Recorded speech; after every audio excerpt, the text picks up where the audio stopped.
Battery range and charging access are worries for anyone considering an electric vehicle.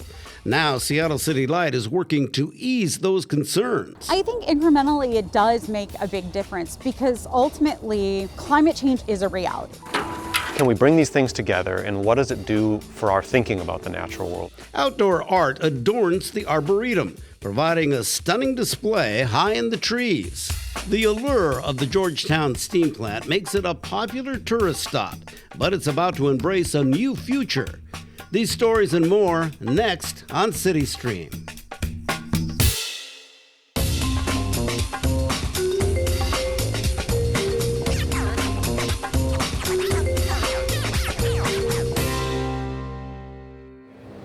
I'm Enrique Cerna. Welcome to CityStream from the Georgetown Steam Plant.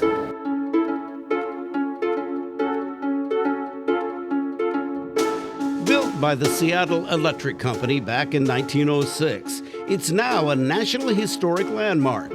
The steam plant's two vertical Curtis turbines are the only ones remaining in the world. And it was those workhorses that helped power Seattle's extensive trolley car system in the early 1900s. In a full circle moment, today's cutting-edge vehicles have turned to the same source that powered those trolleys a century ago, electricity.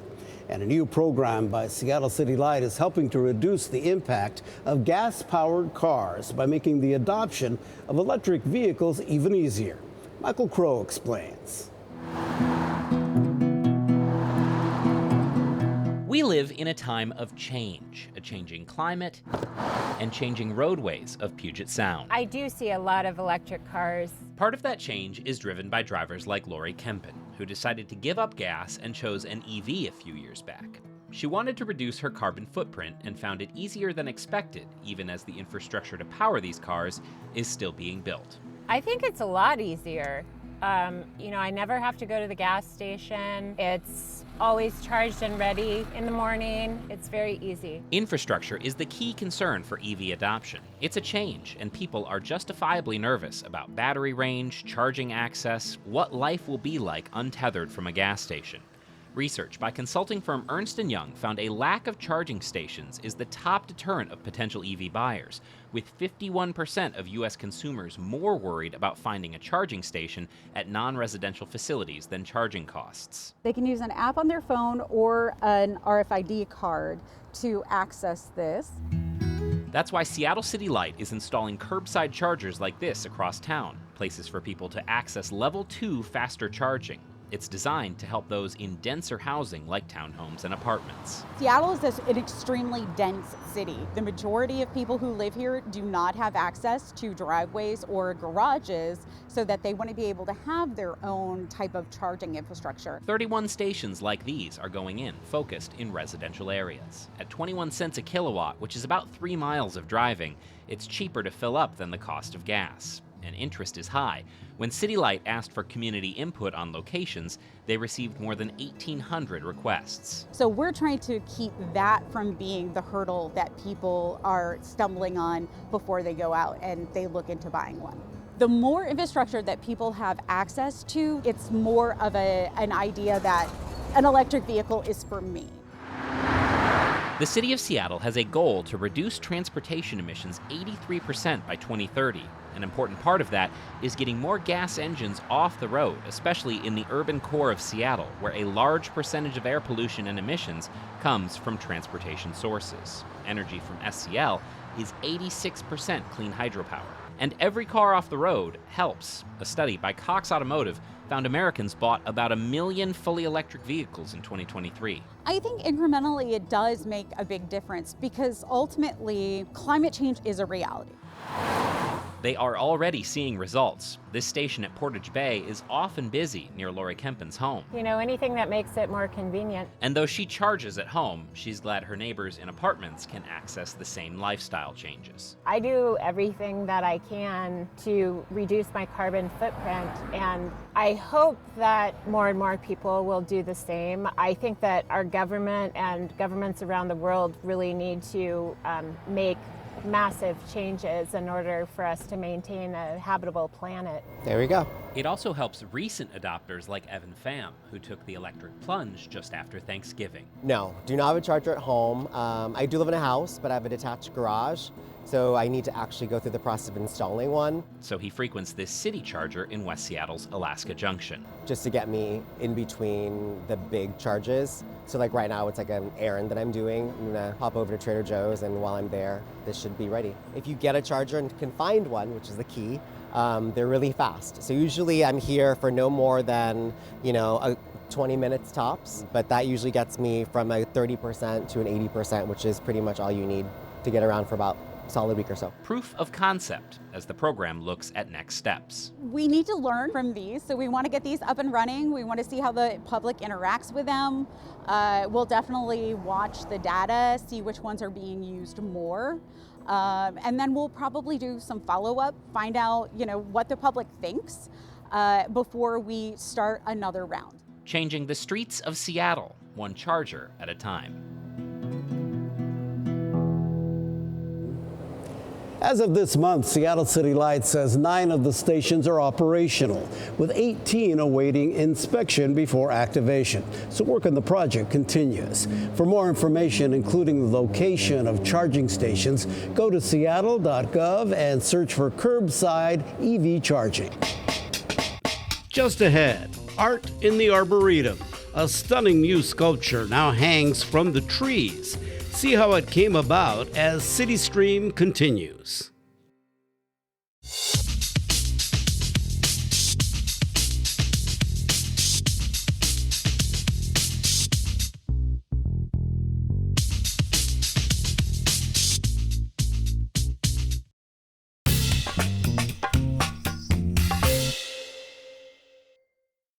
Welcome back to CityStream from the Georgetown Steam Plant, a community space that holds galas, art shows, and educational programs. Across town, art and nature have been joined together in a dramatic new sculpture at Washington Park Arboretum. Brian Callanan has our story on Union, a unique piece of outdoor art.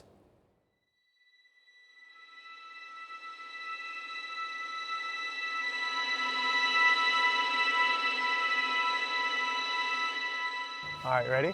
Installing one of John Grotti's sculptures isn't just a walk in the park. I would stop there, John. His latest creation, called Union, took a crew of a half-dozen people pulling and adjusting Just testing. to lift 220 pounds of art. Go a little bit more, you're still slack. And you won't find any walls in this gallery. This piece hangs above a path in the Washington Park Arboretum, providing what Grotti sees as a union of art and nature. That's the big message. Can we bring these things together, and what does it do for our thinking about the natural world when we see something like this? The sculpture, approved by University of Washington arborists, is bolted into 8 trees and suspended with stainless steel cables. Union spans more than 100 feet with a combination of fishing line netting and the true magic of this sculpture, elongated ovals of blue and green resin cast in laminated ceiba wood. There are more than 6,500 of these cast resin pieces in this sculpture. They're intended to look like the cell structure of a tree. John was really interested in tree cells specifically. That's Quinlan Johnson, who worked with Lindsay Champlin as the co-leads on the Union project. Their task was to model this sculpture after a fallen western red cedar Grotti found in Discovery Park that had a trunk divided into 2 leaders with 2 very different sets of concentric growth rings. One had many, many more growth rings, which were much tighter together, and the other one had looser, fewer, half as many rings, but doing all kinds of strange patterning and shaping. After creating the resin cells, the project came together by mimicking the outline of the growth rings, which you can see from underneath the sculpture, even if you're laying down on the job. In the net, you can actually see there's like strata in the way the pieces are hung on the net, from like large to small pieces, and then it starts over again, large to small. And looking closer, no 2 pieces are exactly the same. While the inspiration comes from a microscopic view of the cell of a western red cedar, the perspiration comes from nearly 6 months of casting work. When you're doing large-scale sculpture or work in general, you need a team. And it's a team of 15 artisans with different backgrounds and expertise levels. And so that brings a lot of different perspectives to the table, and it makes it much more interesting. And also, there's a lot more possible because of all the different perspectives and experience. Ready? 3, 2, 1. All right. Providing a different experience at the Arboretum, a living museum with more than 20,000 plants from over 100 countries, is what Christina Owen is all about. I'm a strong believer that one of the keys to education and learning is enjoyment and fun. Owen is director of the University of Washington Botanic Gardens. This sculpture, for me, really sits at the intersection of art, nature, and science. The UW has been planning the sculpture for nearly 2 years and says the artwork will not have a negative impact on wildlife. This is just part of one of those elements that we can bring in to make the Arboretum a special place.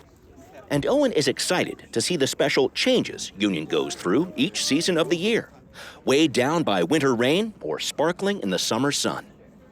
It looks different from different angles, too. And it's just that continued representation of just everything that is encompassing of life and in the Arboretum and in trees. It's a changing sculpture for a changing world. I think this is very, very interesting. It's a different way of creating art. But John Grotti, who's built hanging outdoor artwork like this all around the globe, has stayed grounded with one unchanging fact.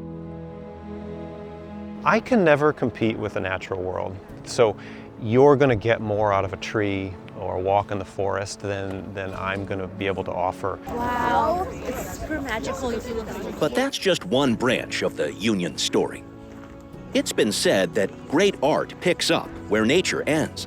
But maybe art can do something even greater when the place where nature ends is just the beginning. Hopefully what the sculpture will do is it offers something more than what I'm trying to do. It might give you a little window into this idea that a group of people come together to make something like this. And then we sort of blend this natural world in with kind of culture and with society. And I think that's a nice thing to sort of, as you're having a walk through this space, just sort of contemplate that after you've had the experience of seeing it. There we go. Union will be a temporary sculpture at the Arboretum in place for about 5 years. You can see it free every day from dawn to 8 p.m. Just ahead on CityStream, a close-up look at the Georgetown Steam Plant and why it's intrigued generations of Seattleites.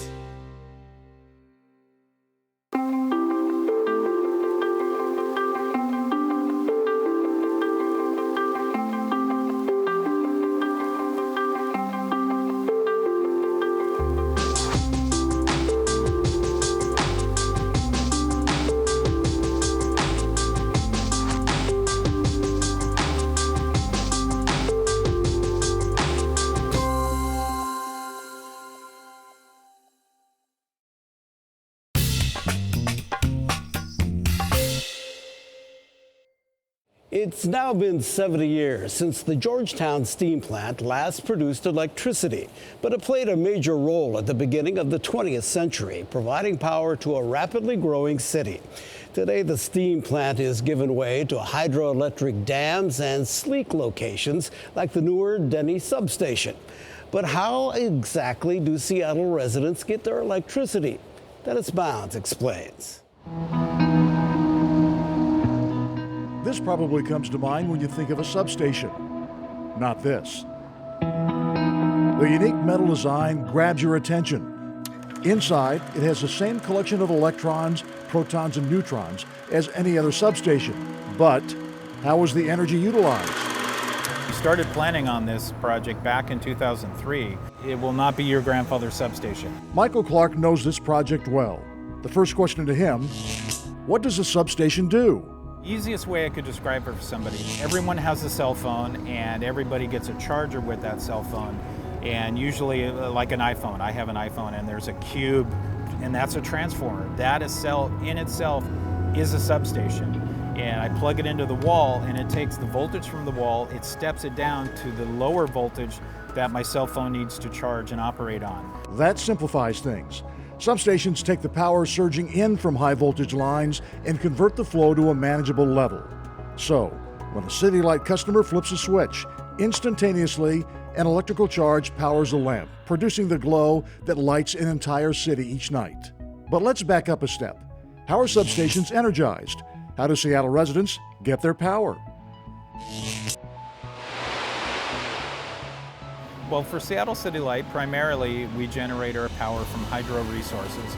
We, of course, own our dams up on the Skagit River. That includes Ross Dam, named after City Light's first superintendent, J.D. Ross, Diablo Dam, and lesser-known Gorge Dam. And over in Boundary. He's referring to Boundary Dam, way up in northeastern Washington along the Canadian border. The hydropower from those 4 dams provides City Light half the electricity its customers need. That fast-moving flow of water spins turbines that produce electricity. From there, it's increased to higher voltages. From the generators, the power is transmitted through very high-capacity, high-voltage transmission lines that bring it from the generation source down to the city and will come into a substation much like Denny. Some high-voltage lines carry 500,000 volts. Compare that to your average electrical outlet at just 120 volts. The lines coming into Denny right now will be 115,000 volts. They will get reduced down to 13,000 volts for the circuits out in the street. And at the vaults, from there, the transformers would then reduce it down to the voltages that the buildings require for their operation. And the substation serves to provide safe transmission of that power. But even with all the electricity surging into this substation, it'll produce some of its own power. We're looking to improve the sustainability aspect of the facility as much as possible. We do have some solar installation along the north perimeter. Heat recovery will also contribute. Heat is generated in any transmission or transformation of power. So when the circuits are loaded and there's a lot of circuit flow, there will be heat generated. We're recovering that heat from the switchgear room and then piping it into the facilities. At full capacity of the substation, we're hoping that it will potentially make our community spaces net energy zero. Even though hydroelectricity bypassed steam power, making it obsolete, the Georgetown Steam Plant has found new life. Not only is it a historical gem, but as Brian Callanan reports, it's also a popular tourist location, and plans are in the works for much more.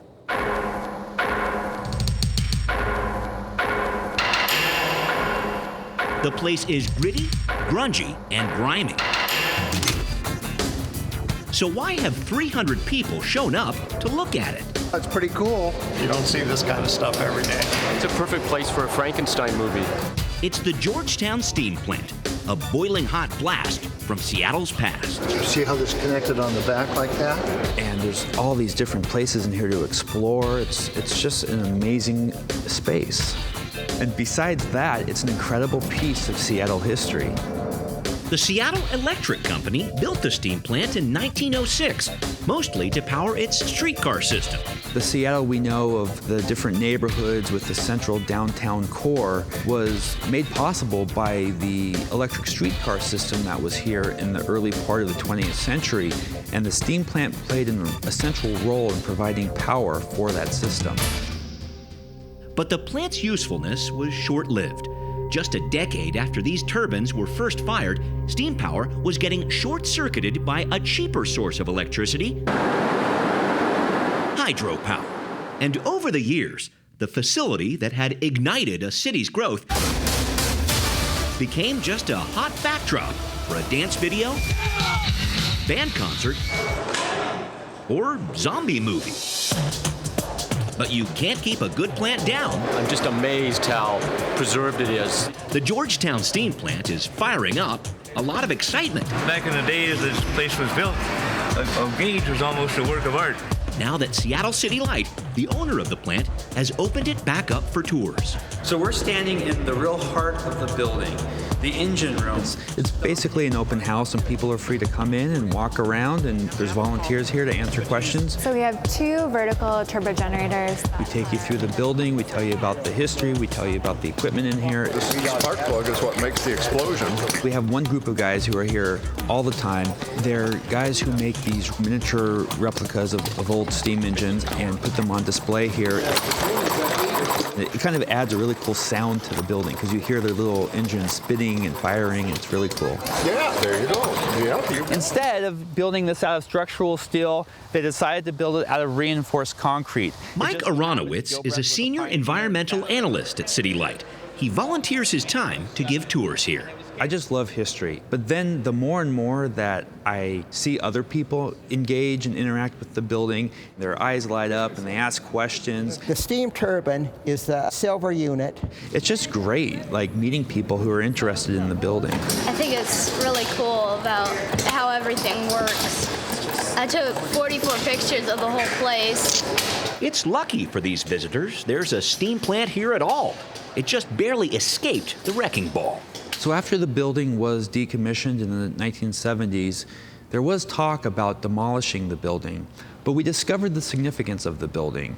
In particular, we had the last 2 operating examples of Curtiss steam turbines, and that helped save the building. In fact, the Georgetown Steam Plant is now a National Historic Landmark. It's interesting to see all this actual physical presence instead of all the computer and little, chips, and it's very intriguing, and we should preserve it. It's important to recognize where we came from and how we got to where we are today.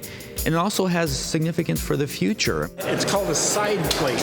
It's a place that brings people together to share it, and that's really important for building a civic community.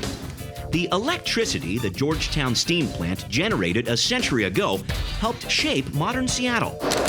Today, it's generating new memories as a time machine, taking visitors on a trip 100 years back to the city's past. This is our heritage. This is who we are, and we're just able to step back in time. And I have a connection to this place. Yeah. I didn't even know it. It's cool. Yeah, it's really cool. It's been a few years since that feature first aired. Let's bring you up to date. In 2021, the nonprofit Georgetown Steam Plant Community Development Authority signed a long-term lease with the city to assume programming and operations of the plant. Joining us now, Sam Ferrazzano. He heads up the organization. Well, Sam, tell us why the CDA decided to focus on this power plant. Oh, well, this is truly my most favorite building in all the world. Just the history, the creativity, and the engineering that is in here, the honor to bring that back to life and give it to the community has been the mission of the organization since we heard City Light was interested in finding a partner. So down the road, what kind of events are you hoping to host here? Oh, well, we're already doing a bunch of different dance and theater and music, photo tours, we're doing ghost hunting, we're doing all kinds of different things, but the goal is really to make the building universally accessible and be able to do more and more of those types of things. Really to get anybody and everybody in here to be inspired by this space and the history. So with its age, I imagine that you have to do a lot of work and upkeep. Yeah, we are in a really deep and long and rich planning phase, working with the city, working with City Light, with our structural engineers, with our designers and architects, to really understand how the building will function in an earthquake or in a fire, and what the changes we are going to bring to it how they will affect that. So we don't have the final answer yet, but we have a lot of the information. It will need a full seismic retrofit, fire and life safety, smoke control, all that kind of stuff. And we're looking for universal accessibility, so being able to get folks of all abilities up to the top of the building. So that's elevators and stairs and egress and fire exiting. Right now we're trying to do some minimal work in that towards that big project. Things like that the the fire department would like to see us do to protect people in the interim in the events that we do now. Just to make it safe. Yeah. So public tours, you do public tours. Tell me about that. When are they available? Yeah, so every second Saturday of the month from 10 a.m. to 2 p.m. We open the building and you can wander through on your own, check out all the different areas, or we have guided tours with incredibly intelligent docents who actually know how all of the individual pieces of machinery work. And City Light sponsors that open house every second Saturday. One last question. What makes this so special? Oh. I have not met anybody who has walked in here yet who hasn't verbally been just like, oh my gosh, been inspired. This to me is the industrial cathedral. The light streaming in the windows, the history that is here, it brings the whole thing alive.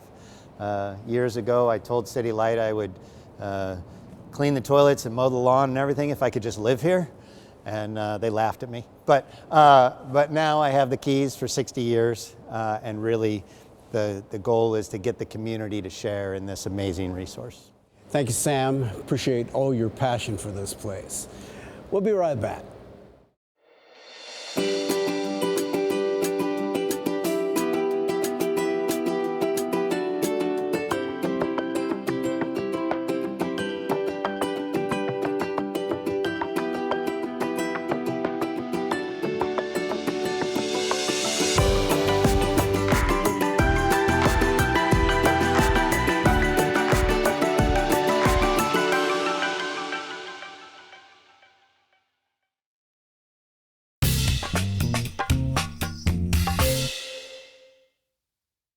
And that wraps up this edition of CityStream from the historic Georgetown Steam Plant.